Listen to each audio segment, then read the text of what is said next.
The storm rolled in from the east like something alive, bruised and swollen above the tree line. And Mara Voss watched it come the way she always watched things, with her jaw tight and her notebook open, and 3 different hypotheses already, competing in the back of her skull. She was 29 years old. She had a meteorology degree from a state school, 42 rejected broadcast packages, a field recording kit she'd piece by piece over 3 years from gear other people sold when they upgraded, and a '09 Civic with a crack in the windshield she'd covered with electrical tape because replacing it cost more than her last freelance check. What she also had, and what nobody seemed willing to count, was the data. That formation is wrong, she said. Behind her, Demi Okafor lowered the camera. Which part? All of it. Mara pointed toward the anvil of the storm, where it broke apart at the summit knot. Gradually, the way a supercell dissipates at the tropopause, but sharply, as if something had sliced it flat. The sky above the cut was perfectly clear stars, visible through a clean edge. No gradation, no feathering, no scud or cirrus bleed through. A meteorological shear line that had no business existing at that altitude, over terrain this flat, with the atmospheric pressure readings she'd been logging since dawn. That, she said, that doesn't happen. Demi shouldered the camera again. She'd been Mara's field partner for 2 years. Not because she believed in Mara's instincts, necessarily, because Mara paid cash and fed her dinner, and never made her do anything that was technically illegal, and the work was strange enough to keep it interesting. What does happen is we're 3 miles off the highway in a field at 11 o'clock at night. 11:47. Great, so worse. Mara crouched and drove a ground stake into the soil, securing the anemometer she'd hauled in from the trunk. The ground was softer than it should have been. She made a note of that too. 3 days without rain in this region, dry enough that she'd checked soil moisture readings from the county agricultural station before driving out. The top 2 feet should have been borderline arid. But crouching here, driving the stake, she could feel it in the resistance. The top 6 inches were saturated. Not from below, not from a water table anomaly she could find in any geological survey. Uniformly wet, as if moisture had seeped in from all directions at once, rather than falling from above or rising from the aquifer. She made a note. The Gallatin Ridge Weather Station logged a spike 11 days ago, Mara said as she seated the stake and stood up. Drop of 11 millibars in 4 minutes, then back up. Clean return to baseline. No precipitation event. No seismic activity detected within 500 kilometers. I called NOAA about it. What did they say? Sensor error. She tested the anemometer's mount. They always say sensor error. The storm above them pulsed. That was the only word she had for it. Not flickered, not flashed. Pulsed, rhythmically. In a pattern she'd been watching long enough, different angles on different nights, to recognize was not lightning. Lightning was stochastic. This was not. This was intervals, regular as a second hand. 5.2 seconds between each pulse, and the light was wrong in a way that took her several observations to pin down. White, not the blue-white of cloud-to-cloud discharge. Something in the amber range, not a color the electromagnetic spectrum she'd studied, produced naturally in storm systems. Pale amber at the core, bleeding outward into frequencies the naked eye caught only as a kind of absence, a place where the visible spectrum went quiet. Demi, she said, quietly, are you getting this? The camera was running. She could hear the change in Demi's voice when she answered. The comfortable skepticism, doubt, leaving something drier and more alert. Getting it. Mara stood and walked toward the center of the field, because she always walked toward the thing she couldn't explain. That was what the work was supposed to be. Every atmospheric scientist who'd ever counted for anything had walked into conditions that scared them and brought the data back. She had a voice recorder in her shirt pocket. She clicked it on. Field log, Mara Voss, August 14th, observation site 7 since the Gallatin event. Pulse interval consistent at 5.2 seconds. Elevation of apparent discharge site, estimated at 11 to 12,000 feet. Coloration anomalous. Amber frequency with peripheral spectral dropout. No parallax. No thunder correlate to any of the discharge events. No electromagnetic interference on. She checked her phone. Full bars. No interference detected. Ground saturation anomalous per comparison with regional agricultural data. Air temperature is dropping. Current reading 51 Fahrenheit. It was 63 20 minutes ago. She stopped in the center of the field. The pulse happened again. Up close, she could feel it. A pressure change against her eardrums, delicate as a finger tap, vanishing before she could be certain it had been there at all. It came back, 5.2 seconds later. And again she looked up. Above her, flat cut at the top of the storm had widened since she'd last looked. Through it she could see stars clearly. Through the stars, she squinted. Something else. A shape that occluded the stars sequentially rather than all at once, which meant it was solid, meant it had volume, which meant it was moving at a speed she could calculate from the rate of sequential occlusion, and that calculation returned a number she did twice and got the same result, and refused to write down, because it would look, in the notebook, an error. Mara. Demi's voice from behind her had gone very still. Mara, I think we should. The field lit up. Not a gradual illumination, not a flickering approach, all at once, every inch of it from a single point directly overhead, and the light was the same wrong amber, and it was warm, physically warm. She could feel it on her face the way she'd feel a heat lamp turned on in a cold room. And then the sound arrived, not thunder, not mechanical, not any engine or discharge or atmospheric phenomenon. She had 17,000 hours of field audio to compare it against, low, harmonic, layered, as if three tones had been specifically selected to intersect at exactly the frequency that registers in the human chest as dread. Not pain, not nausea, but the specific frequency of the body recognizing something it cannot afford to ignore. She did not run. She understood, in the way that people understand things that arrive complete and fully formed, that running was not the relevant option. Whatever she was standing beneath had not arrived chasing her. It had been here longer than she had. It would be here after she left, if she left. Whether she left was outside the scope of her choices right now, or she had decided it was, which amounted to the same thing in practice. She looked up. The craft, she would use that word now, though she'd resisted it for 11 days, came down slowly. That was the most frightening thing about it. The patience of the descent, the absolute absence of urgency, the quality of something that did not need to hurry, because time was not a resource it was running short of. The shape was vast. Not aircraft vast. Not the scale of any military or commercial or experimental vehicle she'd ever read documentation on. Dimensionally wrong in a way that made her visual cortex stutter when she tried to resolve the edges, because the edges seemed to occupy more planes than she could follow. As if different parts of the structure existed in slightly different versions, the space above the field, each version adjacent to the others in some direction she didn't have a word for. It displaced no air. That was the second most frightening thing. A mass that size, descending at that rate, should have generated a downwash pressure wave she'd have felt from 100 meters away. The grass should have been horizontal. Instead, nothing. Her anemometer read 0. The field was perfectly still. She thought, it's managing the physics. It's choosing what the environment experiences. It has a model of what the space around it is doing, and it's editing the model in real time to remove its own influence. A panel opened in the hull. Not a hatch, no mechanical sound, no visible seam before the opening appeared. The material of the craft simply became absent in a roughly circular area, and from that absence a figure descended, not on a cable, not on any visible mechanical support, a controlled, vertical fall governed by something she could not see, with the same unhurried patience as the craft itself. Mara pressed record on her voice logger and held it toward the figure. It was 8 feet tall. Tallness was not the right word, and she understood that immediately. Tall implies a vertical orientation taken from a familiar template.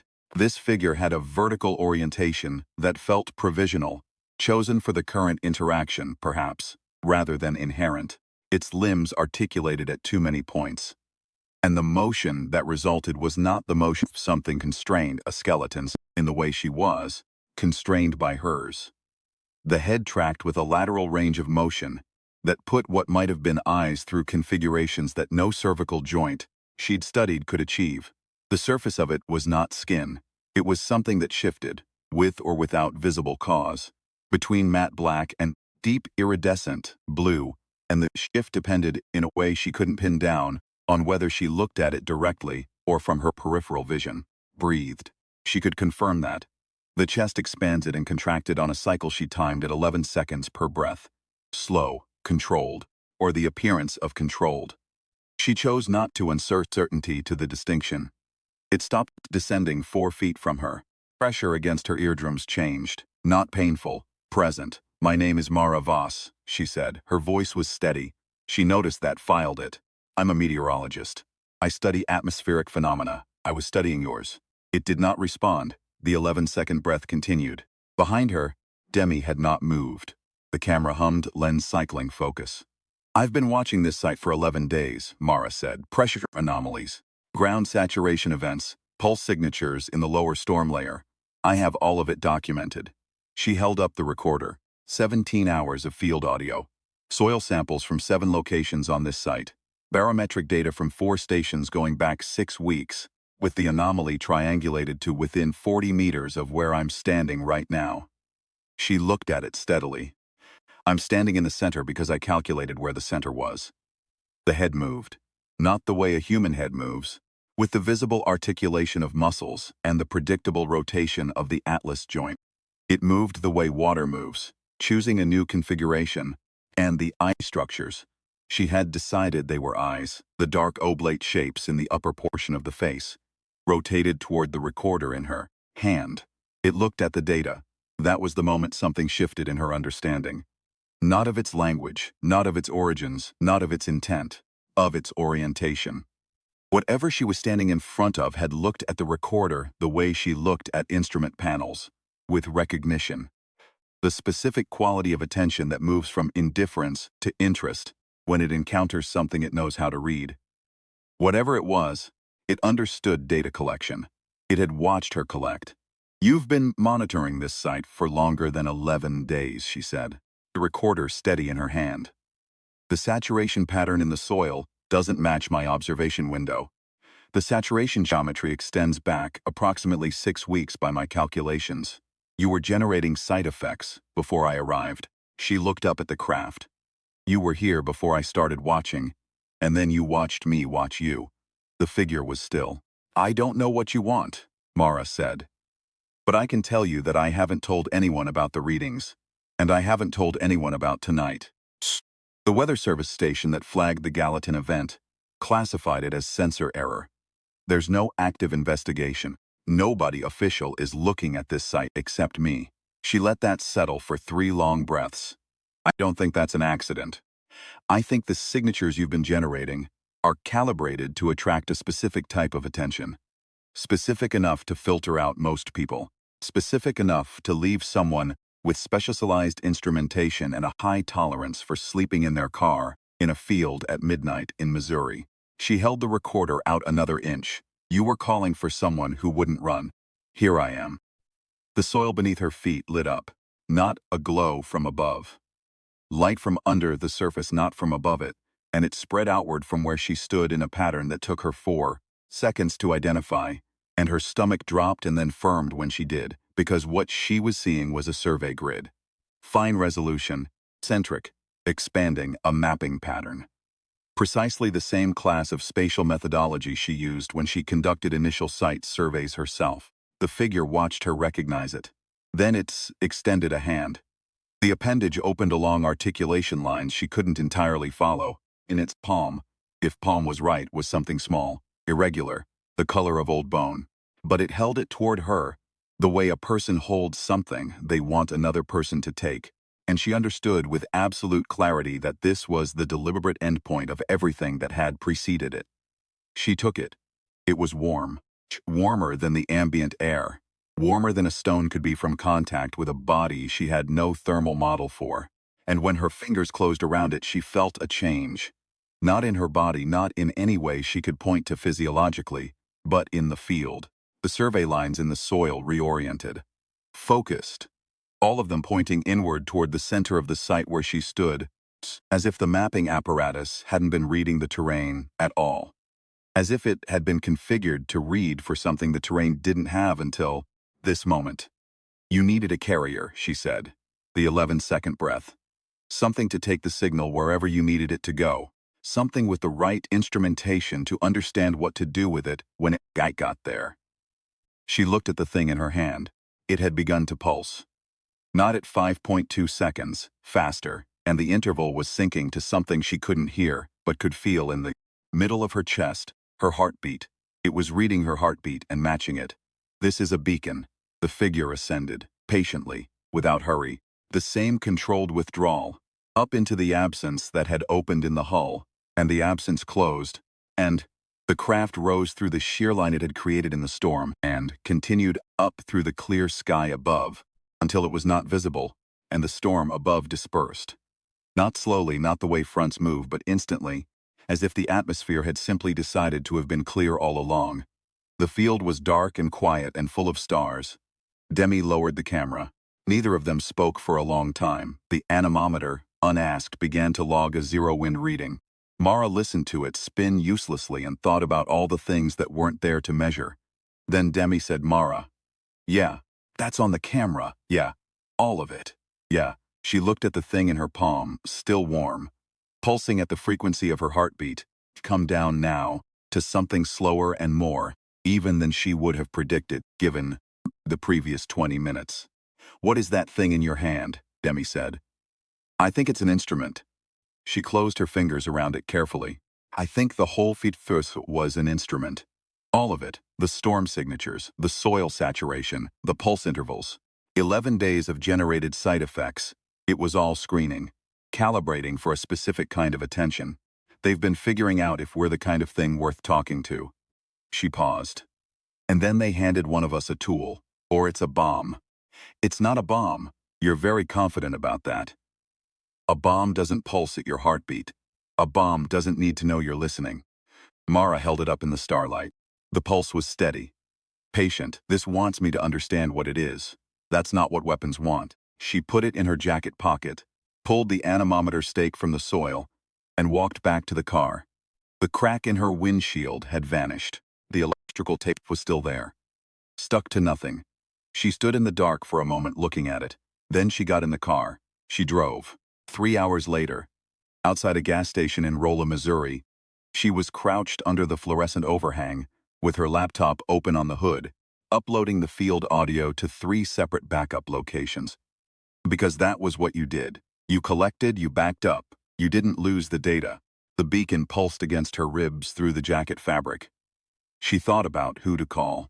She made a list in her notebook and then looked at it for a long time.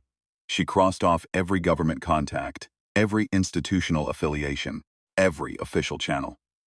Because she had submitted 31 anomaly reports to 4 different agencies over 6 years of fieldwork, and what those submissions had taught her was that the systems were not built for anomalies. They were built for data that fit the existing categories, and what she had tonight didn't fit any category that existed yet. She called her mother. "It's 3 in the morning, her mother said. "I know. Sorry." Mara looked at the electrical tape on the windshield. "I needed to tell someone who would believe me before I figured out what to do next." Silence. Then the sound of her mother sitting up in bed. "What happened?" "I made contact." She heard the quality of the silence change. Her mother had driven her to every field observation site from the time she was 8 years old, had sat in the car with books and thermoses of coffee while Mara logged readings in the dark, had never once, not once, told her she was wasting her time. "Tell me everything," her mother said. Mara told her everything. By the time she finished, the sky to the east was pink. Demi was asleep in the passenger seat with her jacket over her face. The gas station attendant had changed shifts twice, and the second attendant had stopped trying to figure out what Mara was doing. "The beacon," Mother said. "What does it want?" "I think it's reading me," Mara said, "the way an instrument reads. I think the encounter tonight was the last step of a very long calibration process. They didn't send the beacon to collect environmental data. They have sensors for that. They sent it to be carried. By something specific. By someone who could figure out what to do with it. And you think that someone is you. I think it thinks that someone is me." She touched her pocket. "I guess we'll find out if it's right." She heard her mother breathe. A long, quiet breath. "Why you, Mara?" Mara looked at the stars through the untaped portion of her windshield. "Because I was the one who showed up." The beacon pulsed. steady, patient. She closed her laptop and drove east. What came next was 4 months that reorganized her understanding of what 4 months could contain. She woke at 3 in the morning, most nights, to the pulse against her sternum. She'd taken to wearing the beacon in a small pouch against her skin, because every time she set it down, it reoriented toward her when she came back, and she found that less disturbing than the alternative. 4 months of field data analysis and reanalysis. Finding patterns in the storm signatures that should not have been there, and then finding the patterns behind those patterns, layers down, until the structure emerged. The storm had not been weather. It had been a protocol, a sequence of atmospheric conditions generated in precise order. The pressure spike first, a single-syllable attention-getter designed to register on existing sensor networks at a magnitude that was anomalous but explainable. Then the soil saturation, a second-tier signal, subtler, detectable only to someone already looking at the site following the first event. Then the pulse intervals, fine-tuned to 5.2 seconds, which she eventually identified as the frequency at which the human nervous system most readily synchronizes to external rhythmic input. Not 5 seconds, not 5.5, but 5.2. Huis, she found in the literature. Under resonance frequencies in neuroscience papers, the sweet spot at which an external pulse and a biological rhythm begin to entrain. They had not chosen it from a list of human numbers. They had arrived at it from first principles, working from an external study of human neurology, and chosen the frequency that would most efficiently capture and hold human attention without triggering the startle avoidance response that faster or louder stimuli would produce. The question the storm had been asking was, "Do you notice?" She noticed. She pulled in 3 people over the following 3 weeks. She chose carefully, cross-referencing professional expertise with demonstrated tolerance for ambiguity and, critically, a history of knowing when not to talk. Dr. Felix Aduya, atmospheric physicist at the University of New Mexico, who had been mapping unexplained ionospheric anomalies for 12 years and published exactly 0 of his most important findings because his department's grant relationships required a conservatisms that his data did not support. Carla Reyes, signals analyst, 17 years Navy signals intelligence before a separation that had been her own choice, who ran a small private consulting firm and whose government NDA, she had verified this herself, had expired 18 months ago, and Tomas Aguilar, a 73-year-old dyne hydrologist who had spent 40 years studying water behavior in the Southwest, and who told Mara, when she called him, that he'd been expecting a call like this since 1994. They worked out of a rented commercial space in Flagstaff, dry climate, minimal electromagnetic interference from local infrastructure. Tomas had specified Flagstaff without explanation, and Mara had learned to trust Tomas' specifications. The beacon kept pulsing. On the 19th day in Flagstaff, Carla looked up from her signals board in the middle of the afternoon and said, without inflection, "It's changing." Mara crossed the room in 4 steps. The beacon lay on a lead-lined analysis tray they'd built during the first week.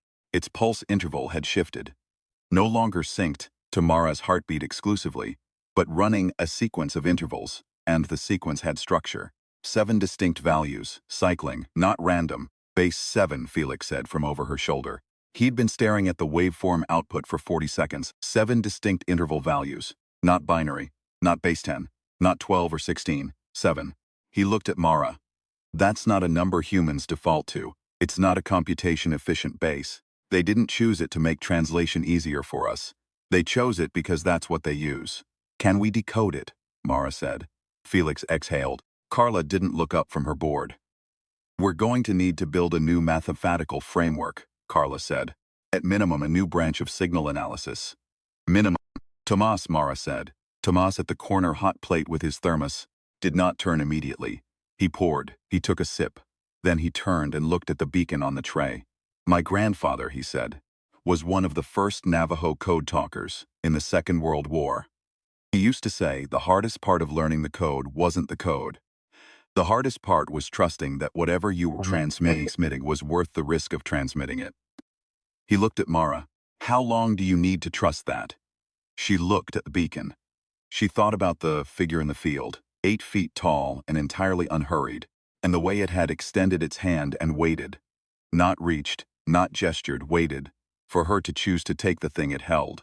Patience that implied certainty about the outcome without requiring it. A patience she recognized distantly, as the kind she tried to maintain in the field when the data was not yet ready to tell her anything.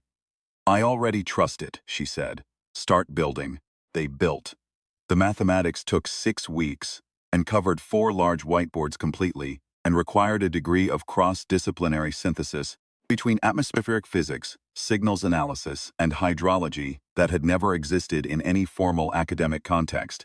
She suspected that was deliberate. Tool in her pocket had been handed to the person most likely to assemble exactly this combination of expertise. Shoot.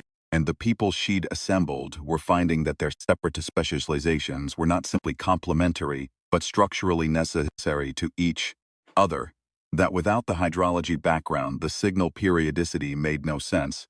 That without the signal's background, the atmospheric data looked like noise. That without the physics, the hydrology was illegible. It was as if the transmission had been encoded for a mind that didn't exist yet and had to be built.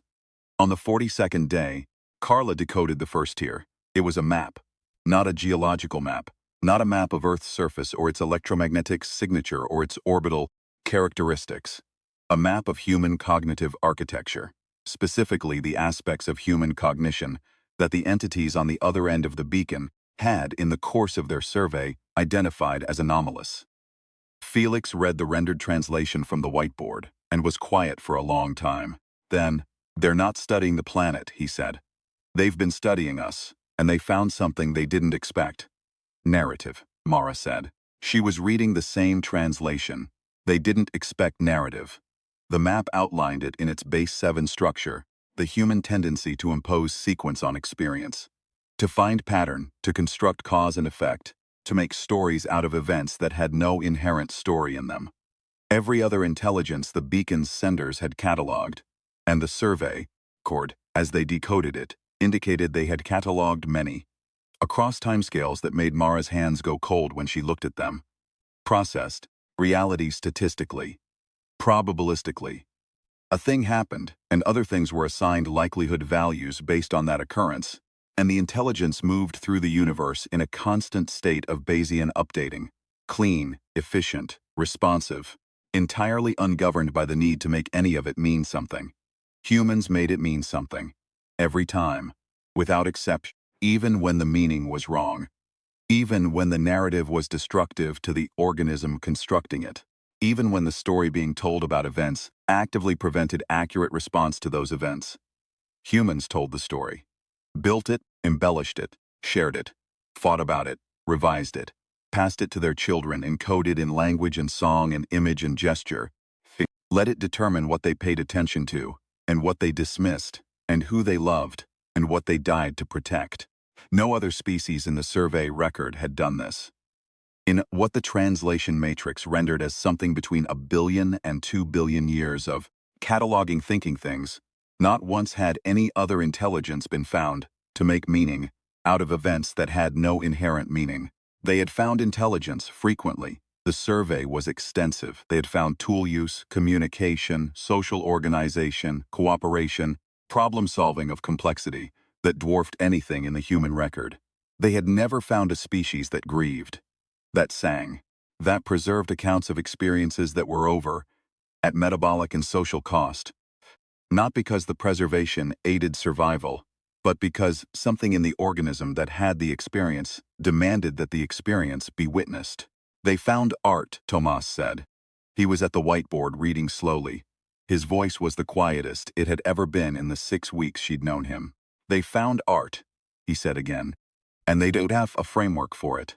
In everything they've cataloged, they can see the function in some of the narrative behaviors. Stories that convey survival information, narratives that encode social hierarchies, shared accounts that facilitate great coordination. They can model those. There's a proportion of human meaning-making that has no survival value they can identify, no adaptive function. Stories kept alive for thousands of years at enormous social cost about people who have no living descendants to benefit from the keeping. Elegies, memorials, records of the gone. Carla was very still in her chair. Felix had sat down. Laments, Tomas said. They found laments, and they don't know what to do with them. Mara stood with her hands in her pockets and looked at the decoded map on the whiteboard and felt the beacon pulse against her sternum, steady as a clock. She thought about the figure in the field holding out the beacon and waiting. Not a gesture of threat, not a gesture of demonstration, the gesture of a researcher handing an instrument to a subject and watching what the subject does with it. She thought about 11 days of calibration, of precision-tuned storm signatures and carefully chosen pressure anomalies, all designed to attract a specific type of attention from a specific type of mind. She thought about a species with 2 billion years of accumulated survey data, encountering something it had never found before and deciding, carefully, deliberately, with the patience of something that did not run out of time, to reach down and hand someone a tool and see what happened. They're not studying Earth, she said. They're studying whether we're interesting. Felix looked at her. As opposed to what? As opposed to just intelligent. She turned to face them. There are 4,000 cataloged intelligences in that survey record. They've been building that record for longer than our planet has existed, and we're the only ones who do this. She gestured at the whiteboard. Make meaning. Make art. Keep records of things that don't help us survive. Just because those things happened, and we can't stand to let them disappear. She touched her pocket. They want to know if that makes us worth talking to, and the only way to find out was to give one of us a way to answer. Silence. Demi, her corner where she'd been quiet most of the 6 weeks, looked up from her monitor. Are we worth talking to? Mara looked at the beacon. She thought about what she would show it, if she could show it anything. She started making a list. The anthology took 3 weeks to compile, and it was the work she was most proud of in her life. Which she recognized was a strange thing to feel about a document assembled under conditions of what was technically first contact with an extraterrestrial intelligence. But it was true. She chose everything carefully, not the monuments, the achievements, not the inventions or the conquests. She chose the moments where humans had done the thing the survey had identified, where they had spent themselves on keeping something alive past the point of survival value, purely because the thing that had happened deserved to be witnessed. A DNA creation story, told by Tomas's grandmother and transcribed by his father in 1962. 2 pages from a mariner's log, 1743, describing a storm off the Cape of Good Hope in language that was simultaneously technically precise and terrified, and alive in a way that made it a document of literary scholarship and meteorological history in equal measure. A letter from a French soldier in the trenches of Verdun to his 7-year-old daughter about what a morning smells like when the guns stop. A transcript of the last 6 minutes of communication between 2 Soviet cosmonauts during a catastrophic fuel system failure in 1985. Both men spent most of their remaining time describing their children. A child's pencil drawing of a dog. Brown, 4 legs, tail, labeled in large imprecise letters. My dog Russo, he is the best dog in the world. The child had no name attached to the drawing. The drawing had survived because someone had kept it. Carla bound it, covered it in the same kind of faded canvas as a field notebook. Mara held it for a while, before she put it in her bag. She chose the same field for the second contact. Tomas had pointed out gently that choosing the same location was itself a narrative act. That she was using story logic to organize geography, and she had said yes, exactly. And loaded the car. They all came.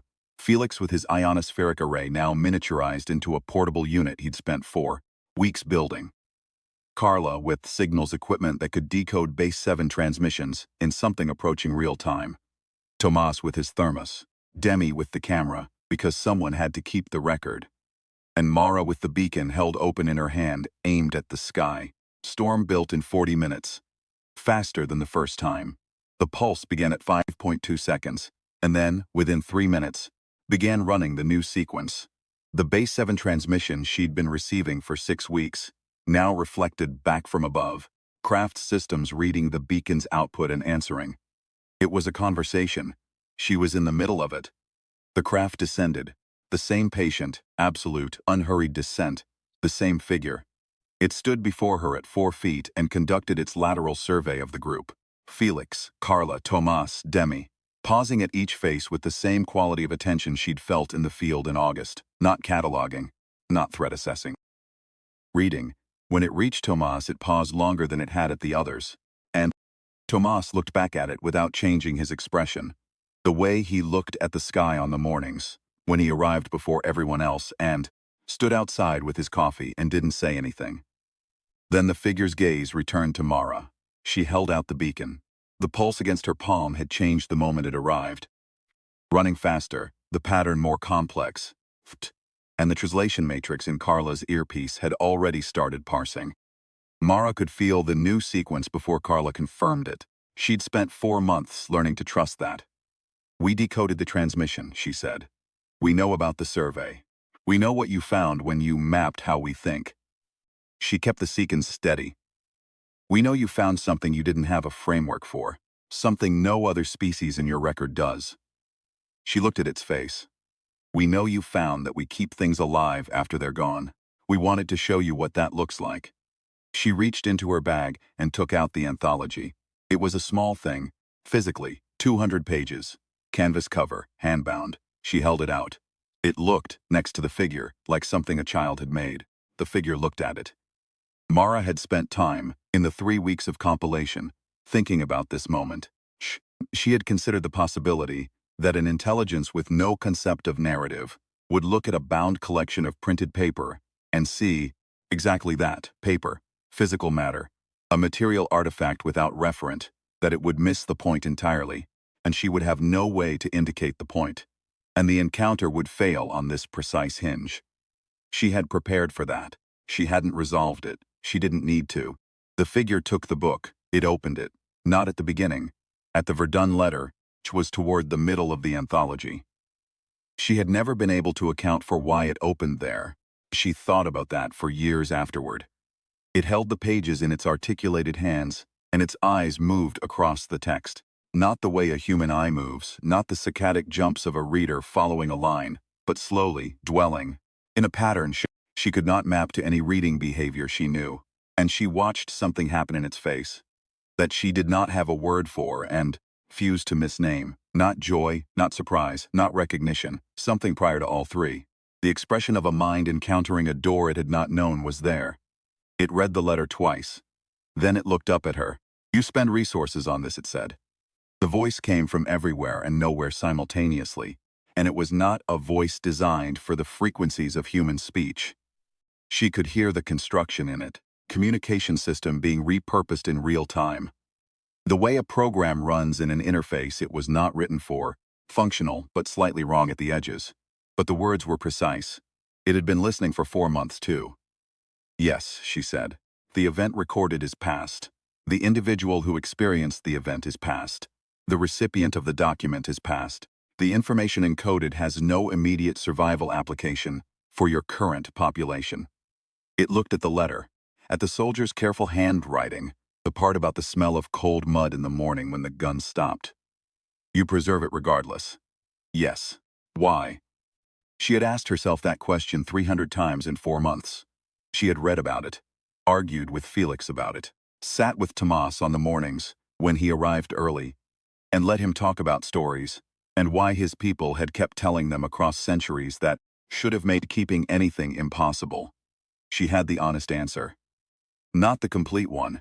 She didn't believe there was a complete one. The honest one. "Because it happened," she said, "and because the person it happened to was a person. That matters to us independently of whether it helps us survive." She took one breath. The soldier in that trench had a daughter. He was in a place designed to kill him, surrounded by evidence that it was succeeding at killing everyone around him. And what he did with the time he had was write to her about what the morning looked like. Because he wanted her to know that he had been there, that he had been paying attention, that when the world was at its worst he was still noticing things. He wanted to be known. She held the figure's gaze. "We do that. We make sure that people get to be known, even after they can't tell us themselves.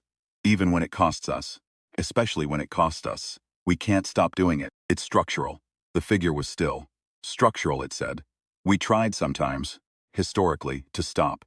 To be more efficient. To Let the past be past and stop spending ourselves on keeping it. She shook her head. We're not capable of it. Every time we've suppressed it, it comes back. In different forms. Stories told in secret when there was no safe way to tell them. Songs memorized by people who had no instruments because someone decided the instruments were forbidden. We hide the record and keep it alive and bring it back. It's not a choice, it's what we are. Tomas spoke from behind her. His voice was very quiet. Grief, he said. The figure turned to him. He was the oldest person there, and he stood the most completely still, and he had the face of someone who had thought about this particular word for a very long time. What you found, Tomas said. 4,000 species. What only we do is we miss things. We miss people. We miss the world enough to write it down and hand it to our children. All the stories, all the art, all the letters and the songs and the drawings. He looked at the anthology in the figure's hands. You found grief, and everything that comes from it. The figure was still. Its 11-second breath and another. Grief, it said. Yes, Tomas said. The figure opened the anthology to the cosmonauts. The last conversation. Two men in the failing spacecraft. The fuel pressure dropping in a system no one had designed a recovery procedure for, spending their remaining minutes describing their children. The older man's daughter who had started walking 3 weeks ago and fell down constantly and got right back up laughing. The younger man's son who wanted to be a cosmonaut himself.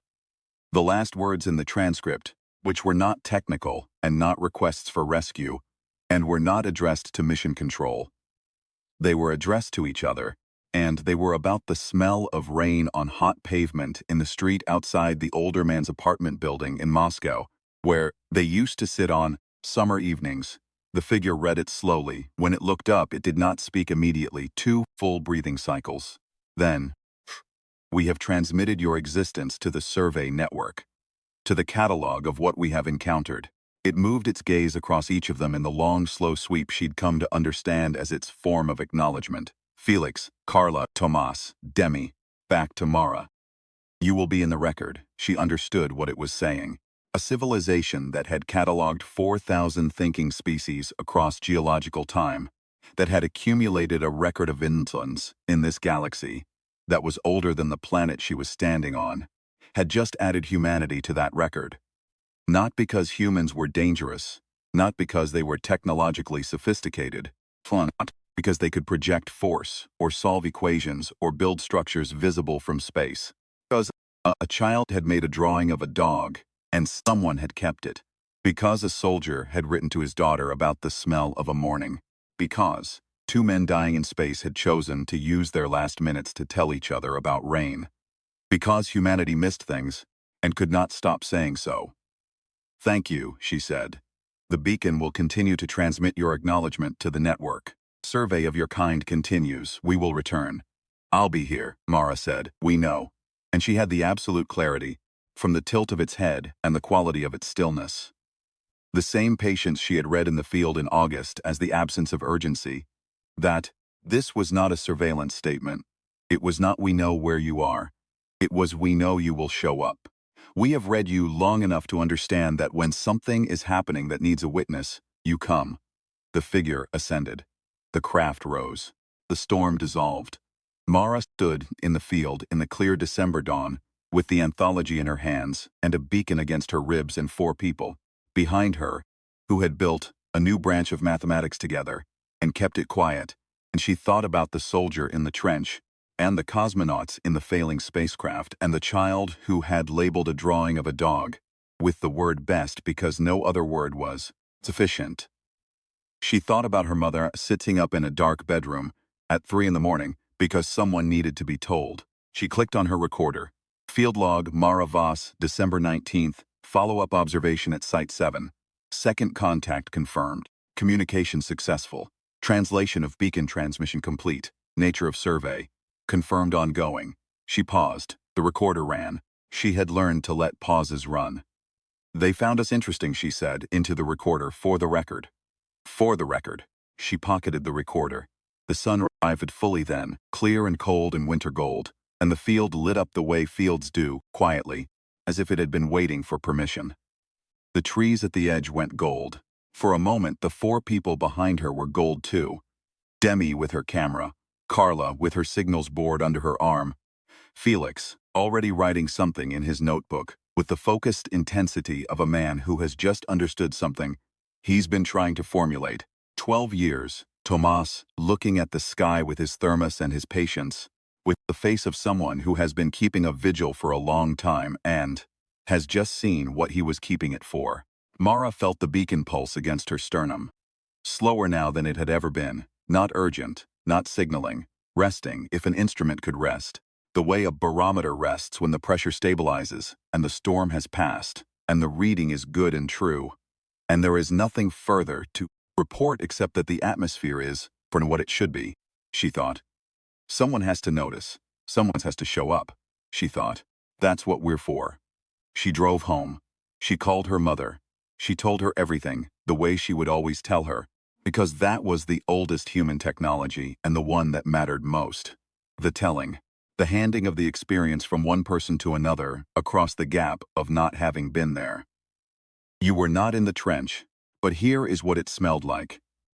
You were not in the field in Missouri at midnight, but here is what the light looked like when it came down. You were not there. Now you are a little there, and you will carry it, and you will tell someone else, and the thing that happened will keep happening in the only way anything keeps happening, in the people who remember it. The beacon pulsed once, slow and steady, and went quiet. Not dead. She would have known if it were dead. It had gone still the way field equipment goes still between readings. Waiting, ready, in the particular patience of an instrument that knows the next event is coming and has no need to hurry it. She drove home in the December morning, and the road was straight, and the sky was clear, and somewhere above the clear sky a record was being updated, and it said, humanity, and it said, grief, and it said, they miss the world, and it said, they are worth returning to.